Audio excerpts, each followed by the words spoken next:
So he said, these are absolute advantages. England should produce cloth, Portugal should produce wine, and they should trade with each other, and the whole world will be better off.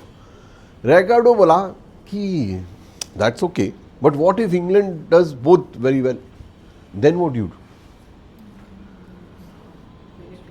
You know, you have, if you remember Sachin Tendulkar or Azharuddin, when they started off, they were pretty good bowlers. Ricardo said, then he gave us the theory of comparative advantages. He said that evaluate yourself. What is it that you are relatively better at doing? You might be a great batsman and a great bowler, better than everybody in this classroom. But are you a better bowler than a batsman? Yourself. And whatever you are comparatively better off at doing, do that. Focus there. That's why you will find that Tendulkar gives up bowling. Uska another adaptation, ki you are a lawyer, you are a very good lawyer, and you are also a very good typist. You have a secretary who knows a little bit of law and who is a poor typist. Now you have to prepare a brief for tomorrow, submit your opinion. Who should prepare the argument and who should type it out? Typist should type it out. But the typist is not as good a typist as you are. You are a good argument. So should you do both? Adam Smith says yes, you should do both, because you will develop a great argument, you will type it out without any mistakes. Ricardo says no, don't waste your time. You do what you are relatively better at doing. Let him do what he is relatively better at doing. It doesn't matter. India can produce wheat. It does. And can produce rice. So should India do both? No. India's factor productivity is higher for rice than for wheat. So Ricardo says, don't produce wheat. Focus on rice. Buy wheat from Canada. It's cheaper there. There's a lot of truth for all of us. That you will find some of us who are gifted. You know, some people you will see ki wo 100 meters bhi she is winning, sham mein she is also singing very well, the homework bhi sabse acha. What should you do? Should you do everything? So there are some things that you have to give up. But let me go back to the question. What makes a country wealthy? Adam Smith asked that question then. Last year Acemoglu asked that question again. Adam Smith's book was Inquiry into the Wealth of Nations. Acemoglu's book was Why Nations Fail. Asking the same question, isn't it? And what's their answer? Adam Smith's answer, in another little book that he wrote, is called, and that's really the crux of what I have to tell you. All this time that I am wasting is to tell you one particular. And that is what Adam Smith said. Adam Smith said, or wrote a book called The Theory of Moral Sentiments. He said it is not resources, it's not skills, it's not trained human beings. It is morality that defines a nation's success. And I am telling you, it's morality that defines individual success. Are we a moral country?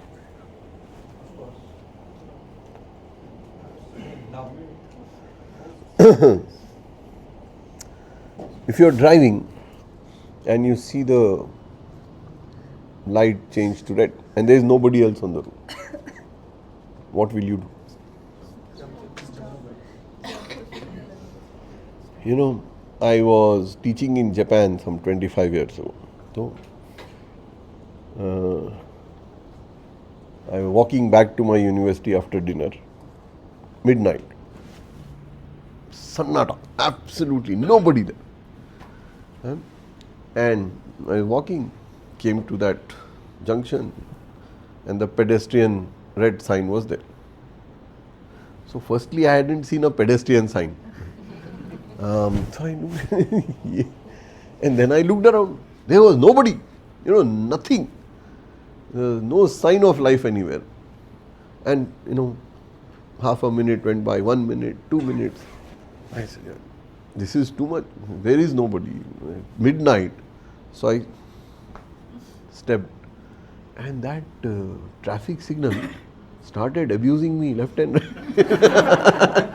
I don't know Japanese, but I could figure that it was questioning my parentage and everything. So I stepped back, and the next day I asked my colleague, "Gee, what was this?" So she said, "Look, in Japan, we all obey rules. There is no question of not obeying rules." I said, "Why? Why do you obey these?" So she said this. She said that I don't obey rules because I get punished or I get shouted at or whatever. But I obey rules because I wonder what my child would say. Okay. And that's why you'll find. That other favorite story of mine, China. My first time I'm teaching in Germany, I go with the German stereotype. The German stereotype is this finicky, punctual, professional, isn't it? So 9 o'clock class, I am there at 8:45, nervous. My first time I'm teaching abroad, and these Germans are known to be very professional. 9:50, 8:50, 8:55, 9 o'clock, nobody. At about 9:05, a few kids come in, 9:10, 9:15, the class is full. My entire stereotype of Germany is gone. Now I go to China. Again, I don't know about China. 25 years ago, nobody knew anything about China. So I go there, and I 8:45, nobody. 8:50, nobody.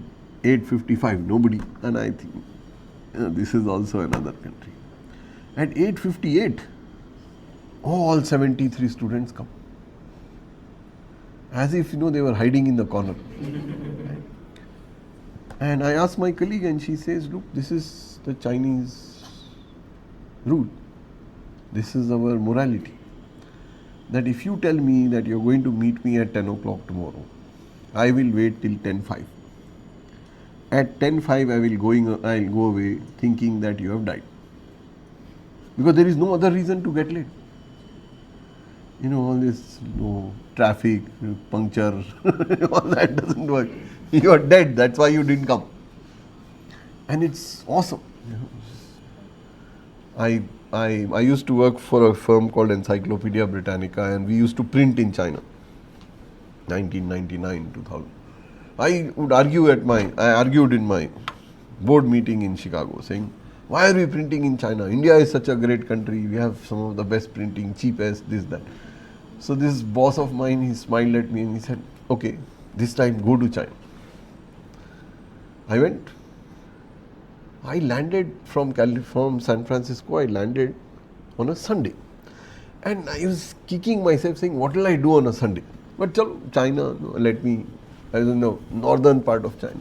I hadn't been there. So there was this chap who came to receive me at the airport, took me to the hotel, and then said, "Sir, when will you get ready?" I said, "Ready? It's a Sunday, why should I get?" He said, "No, sir, you came to see the plant, isn't it?" I said, "Yeah, but it's a Sunday." He said, "So what?" Come, I went there. It was functioning. So I said, "What is this? How come it's working on a Sunday?" So Thursday, China has no holidays, right? All these Valmiki Jayanti, Miladun Nabi, they don't know these things, and you don't know what to do with Miladun Nabi. He said that for some reason there was a holiday on Thursday. And because Thursday was a holiday, everybody came to work on Sunday. Nobody asked them to. And it was, I went back and told my board, yes, all printing will be in China. We are not doing anything in India. How can we match this? So, it is that ethic. It is that morality. That when you promise me something, I know that you will deliver it. Is that the situation here? That famous thing that one of my bosses used to tell. He was an expat, he was in India. For some 2-3 years he was in India. So he used to say, after the one full year I understood how to get going in India. I am now a good manager of Indians. What you have to do is simple things. You have to come in the morning, give everybody clear instructions on what is to be done during the day. In the afternoon, you have to go there and check whether they have done it. In the evening, you go and do it yourself. That's the trouble. That's the thing, that when I tell you something, do you trust me? Or do you say, why is he saying this? Let me go and check. Anywhere in these developed countries, the trust is automatic. The automatic assumption is that you are speaking the truth. In India, the automatic assumption is that you are lying, unless otherwise proved. So it is this important thing of morality, and that's why my one line submission to you is that this growth and positivity is completely a function of your morals and values. There is nothing else. Nothing else. I can say that 100 times. There is nothing else that is the defining variable of success. You can go around and show me people who are successful and immoral. Try showing me one. You will not get successful. And each example will tell you why that is a bad example. Do you want to die like a Hitler?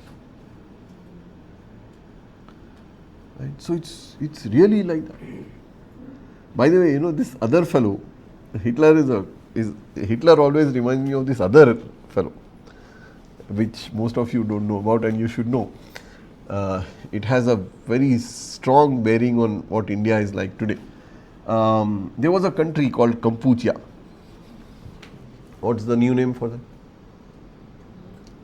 Cambodia. Even if you didn't know, good guess. So Cambodia had this draconian leader called Pol Pot. Right? Pol Pot ruled Cambodia for several decades. And Pol Pot would always be perplexed that I am this fabulous, wonderful leader. Now why is my country so miserably poor? Now all his coterie would come and say, sir, you are a genius, sir. You are the best. But it is this one group of people who are not allowing you to be successful. They are the ones who are the mischief makers. They are ensuring that what you say is not done. So he said, who are these people? He said, sir, these are these intellectuals. These intellectuals are the problem. They are the ones who doubt what you say. They are the ones who tell people that what you are saying is wrong. He said, then problem solved, kill them. So yes, kill them. And then somebody asked, sir, but how do we know who the intellectuals are? So you know what they did? Simple way of knowing who intellectuals are. Kill everybody who wears spectacles. So when Pol Pot was killed and media went in, you found what was horrifyingly depicted in this movie called The Killing Fields, that every now and then you will see a mound of skulls, most of them with spectacles. This fear against the intellectual, fear against those who think, fear against those who question. That's why our own Prime Minister says, I don't like these Harvard fellows. I like hardworking. Because Harvard fellows are intellectual. They will question. They will ask, if I tell them go there and bang vessels for COVID, they will say, but why? And how can you ask God? Why? You will see. That's what Acemoglu says. Acemoglu says nations fail because they have strong leadership. Read that book, Why Nations Fail. And I recommend both books to you. A book that was written in 2001 called Gambling on Development, and another that was written in 2011 called Why Nations Fail. Why Nations Fail talks about how strong leadership results in decay, in death. Strong leadership in countries, strong leadership in companies. Wherever there is a strong leader, that firm goes down. Why? Because the strong leader knows everything. The strong leader never questions, never allows anybody to question him. Has answers to everything that is a problem, and nobody dare question. That old Stalin's story. Stalin stands up in this parliament and says, I hear this criticism that that no one is able to speak in my country. Here I am. Please speak. Say whatever you want to. So everybody is quiet. He says, no, I insist. You have to speak. Tell me whatever you want to. I am standing here and guaranteeing you freedom of expression. So one fellow gets up and says, sir, that first Lancer, there was this bridge that was supposed to be built. What happened to that bridge? Very good question. Sit down. Next. Again he insists, no. After some 5 minutes, that fellow gets up. Sir, I have one question, sir. What happened to that fellow who asked that first question? So, strong leadership. So, look at India. India's fastest pace of growth. When does India grow at its fastest? It grows at its slowest during Indira Gandhi's time. Strong leadership. It grows at its fastest when Narasimha Rao is hanging on by a wafer thin minority. Actually, he was in the minority. He had to buy those Jharkhand MPs. Right? Remember that famous case? He bought 5 of them. And those poor fellows, they took the money and put it into the bank and kept the receipts. That's how they got caught. The innocence of politics. Those Jharkhand MPs supporting Narasimha Rao took 25 lakhs each. Now, some corporator also doesn't take 25 lakhs. And they kept a record. Fastest growth. Manmohan Singh with a minority government. Indira Gandhi, Narendra Modi, strong government, zero growth, deceleration. Anywhere in the world, you will see that happen. Similarly for you, that if you have this super confidence, I know everything, I am going to decide, I have taken the right decision, that's sure sign of decay. You will find those people are good who ask questions about themselves. Did I do the right thing? This is a prophetic tradition that you ask for advice. Genuinely. Not, this gunshot advice. Tell me what I am doing is right. Today advice is you have to tell me what I have said is right. My favorite story of Manmohan Singh's 2009 or 10. So the budget is presented, and after the budget is presented by Pranab Mukherjee. He had become the finance minister. Chidambaram had become home minister. That Kasab and whatever. So after the budget, Manmohan Singh calls for a group of economists to come and talk. There were 20 people. I am also there. And we are sitting on that table. And he comes and sits quiet. He barely speaks above this level, right? Very difficult to hear it. Right? So you have to be, really, really attentive. So even among 20 people. So he says, okay, thank you very much for accepting my invitation. What do you think? So, Surjit says, sir, I have done work on Narega, and Narega is among the best, interventions, anti-poverty interventions that government has done. For the last 3 years, there has been such increase in per capita income and so on. So Manmohan Singh, okay. And then another fellow, Ajit Ranade, says that, I think that this intervention on the rural health mission has been a significant one. It is changing the health landscape of the country and so on. So Manmohan Singh again looks at him and says nothing. Then, who was the third chap? I think Subir, or who said that, we are doing the right thing by way of inflation management. And so. That time I saw Manmohan Singh get upset. I've worked with him for several years. I've never seen him upset. And even when he was upset, it was just, a frown came on his face, nothing else. And he, again in his quiet thing, he said, this meeting is not to hear about what right we are doing. I want to know what mistakes we are. For the next 2.5 hours, all of us criticized him left and right. And he was brimming with joy. He was so happy, making notes. That's leadership. That's what Acemoglu calls a institutional leader.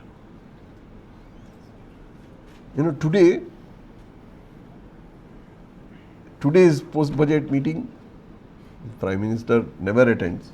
The Finance Minister lectures. Consultative meeting of economists, and she is lecturing. We went, so few of us went a couple of times and then disappeared. And you can see the impact. You can see how, I remember once sitting with Amartya Sen, right? Amartya Sen with his Nobel Prize and all of that. And a few of us youngsters were making some stupid presentation, really schoolboy kind of. And there were lots of people in the room. The only chap who was listening wide-eyed and making notes was Amartya Sen. Every other two-penny economist was yawning away, knowing it is a foolish presentation. He was actually making notes. So, that is what Why Nations Fail talks about, what happens to countries. Now, all these countries that became rich also became arrogant and started celebrating strong leadership. Amartya Sen in his argument says that what is important for growth, what is important for development is not resources, it's not technology, it's not human development. He says what is most essential is democracy. He does point out that yes, there are these two countries which grow under dictatorships, Singapore and China, but exceptions prove the rule. Look at strong countries led by strong individuals. That fellow, that Uzbekistan or whatever's president for some 40 years, drove it down the drain completely.